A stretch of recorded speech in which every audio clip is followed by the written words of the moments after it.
Folks, hello. Welcome to Tavern Chat. I'm your host, Eric Tenkar, bartender in the OSR, your main proprietor of the Tenkar's Tavern blog. Again, we are continuing with the Shadow Dark Quick Start overview, quick look, whatever you want to call it. It's been asked by a number of my viewers, and it's interesting. I plan on running it at some point later on this month. So let's proceed. We're up to classes right now. So, first class presented is the fighter. Blood-soaked gladiators, indented armor, acrobatic duelists. Basically, if it's a fighter type class, it fits into this mold. Weapons, all. Armor, all. Hit points, 1d8. Now, this is where it starts getting interesting. Hauler. Add your Constitution modifier, if positive, to your gear slots. Now, remember, that's your encumbrance is based upon slots.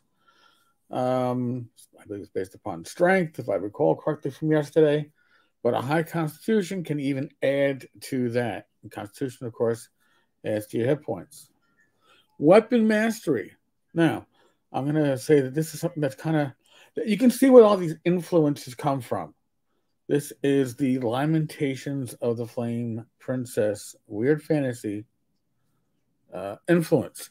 Weapon mastery. Choose one type of weapon, such as longswords. You gain +1 attack and damage with that weapon type. In addition, add half your level to these rolls. Why? Because there's no other advancement to your hit rolls, unless you get something in your talent. So maybe you get +1 hit, +1 to your melee and ranged. That's great, but it's not guaranteed. You got to roll it.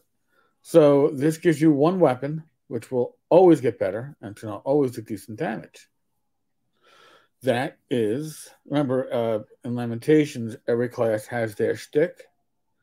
Fighters, it was what? Progression in combat. Dwarves is a class with just really good hit points. They didn't get any better in combat. So, grit, choose strength or dexterity. You have advantage on checks of that type overcoming opposing force, such as kicking open a stuck door or slipping free of rusty chains. One is strength, one is dex. Now, this is where it gets interesting. This is where you're either going to love it or you're going to hate it. It's the talents table. Every class has a talent table. This is when you gain a level. You roll on this table. I believe you have to gain a free talent at first level. So, you roll 2d6. Gain weapon mastery with one additional weapon. That's a 2. +1 to melee and range attacks. That covers all weapons. That's on a 3 to 6. 7 to 9, +2 to strength, dex, or constitution. 10 to 11, choose one kind of armor, and you get a +1 AC with that. In other words, you're more skilled at using it. Okay, that's pretty cool. Choose a talent, or 2 points distribute to your stats if you roll a 12. I personally think most of my PCs in AD&D had one weapon that they just stuck with, whether it was a bastard sword or a long sword. But my fighter class is always stuck with one weapon, so I wouldn't be all that concerned about taking another weapon mastery. But better armor, always good. +1 to melee and range attacks above and beyond. That's actually pretty good too. Maybe a plus to one of your stats. All right, let's see what the future holds here. Priest class. These are your Templars. These are your shamans, your zealots. Although, shaman. I think we see shaman again later. I'm gonna hold on to that for a second. Weapons: club, crossbow, dagger, mace, longsword, staff, warhammer. Notice you're not stuck with the blunt weapons only that you might think in a traditional OSR style game. Armor, all. Hit points, D6. And of course, you get basically an alignment tongue. You get to turn undead. You get your deity. You get spell casting, but you also get priest talents. Gain advantage on casting a spell. Remember, spells are not automatic. You have to roll. Advantage means you get to roll 2d20 and take the better roll. The only way they're going to increase in their melee or ranged attacks, their combat, is by rolling randomly on the priest talent table and rolling a 3 to a 6. +1 to priest spell casting checks, +2 to strength or wisdom stat, or choose. Okay. And they start with, unlike some OSR games, they actually start with 2 spell slots or 2 spells known at first level. Moving on to the Thief. Assassins, con artists, whatever, D4 hit points, weapons, club, crossbow, dagger, short bow, short sword, leather armor, or mithril chainmail. Backstab. Backstab is pretty powerful here. If you hit a creature who's unaware of your attack, you deal an extra die of damage. An additional weapon die of damage equal to half your level is added.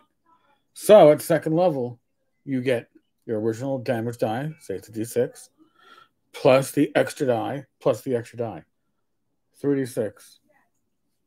That's pretty darn tootin'. Thievery. You are adept at thieving skills and have the necessary tools of the trade secreted on your person. Takes up no gear slot. So you have your thief tools. Basically, that gives you advantage on these checks. So anybody can make a climbing check or a sneak and hide or one of that stuff.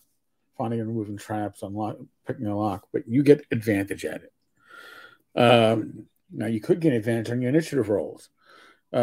Or another +1 on your backstab. Again, backstab can be really lethal. And I think if you combine Halfling, which gets the invisibility, I think for 3 rounds, that's a real nuclear weapon to pull out on occasions. +2 dexterity, strength, or charisma.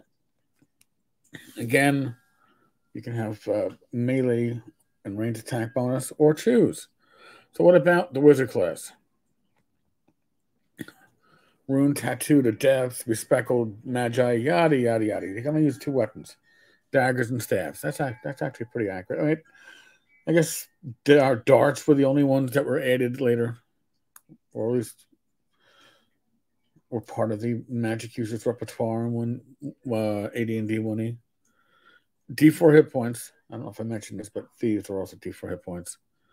They get 2 additional common languages and 2 rare languages, so they are the ones that are going to know how to read and write different languages. And, of course, speak them.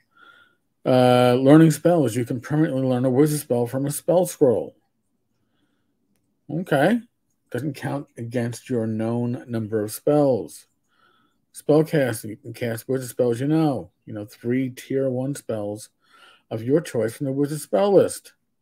Every time you get a level, you choose new wizard spells to learn. Okay. And basically, they start out with 3 spells at first level.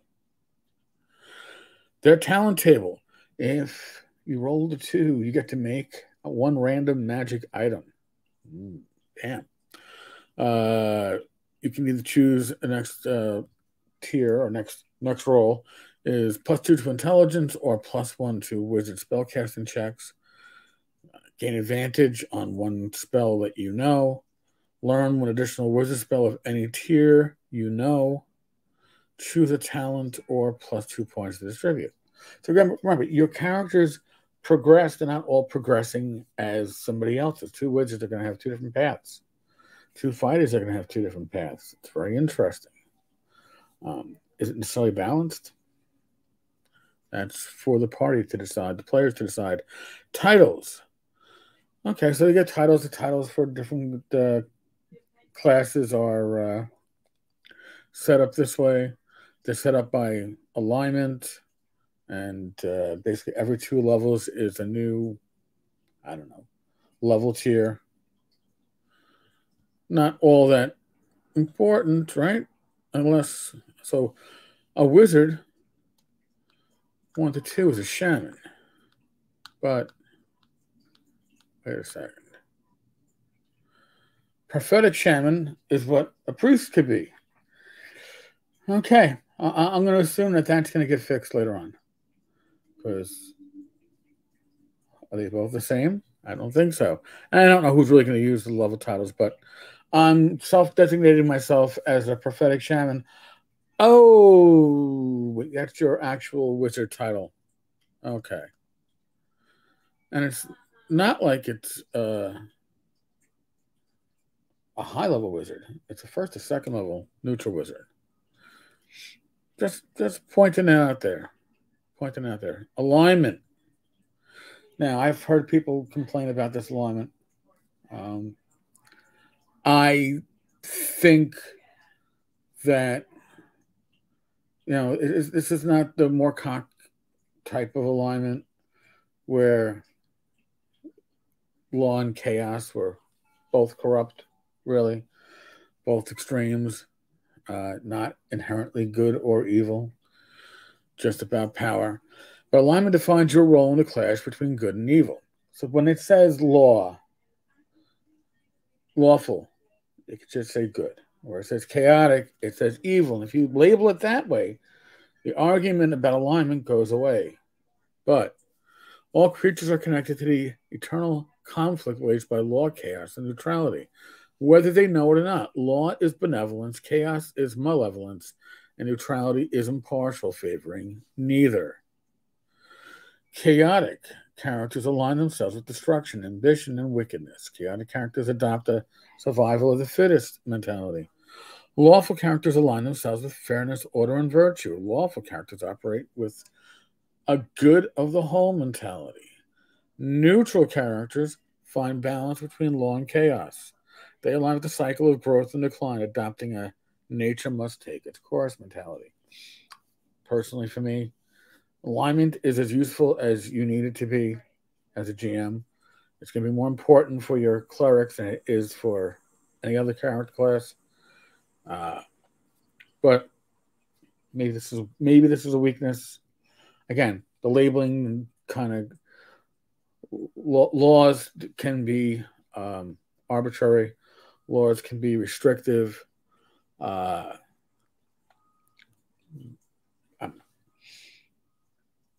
I've heard rumblings about the alignment here. This is make it as you want, in my opinion, or leave it out. I left it out of continual light. That's just me. All right, so folks, that's what we're gonna call it for today. I don't want to keep these pieces long. I like to keep them short, but we'll continue delving into this probably tomorrow or Friday. So, tell me what you think. Tell me what your thoughts are on Shadow Dark. I mean, we're gonna get to some parts of it that I'm gonna really tell you not for me. I'll give you a hint. It has to do with healing, but we'll get to that. We'll get to that. It's gonna take a while. Folks, as always, today's a Wednesday. Live stream tonight, 8 p.m. Eastern. We have dun dun dun dun dun. Dun. Actually, I should be able to look at what we have, but I believe we have Rocky and Ian from Silver Bullet, and we have Tom Canals. So we've got 3 guests tonight, 2 different publishers. It's going to be a fun time. Be safe, be well, God bless. Roll those dice, roll them well. I will see, hopefully, most of you again tonight. Latest.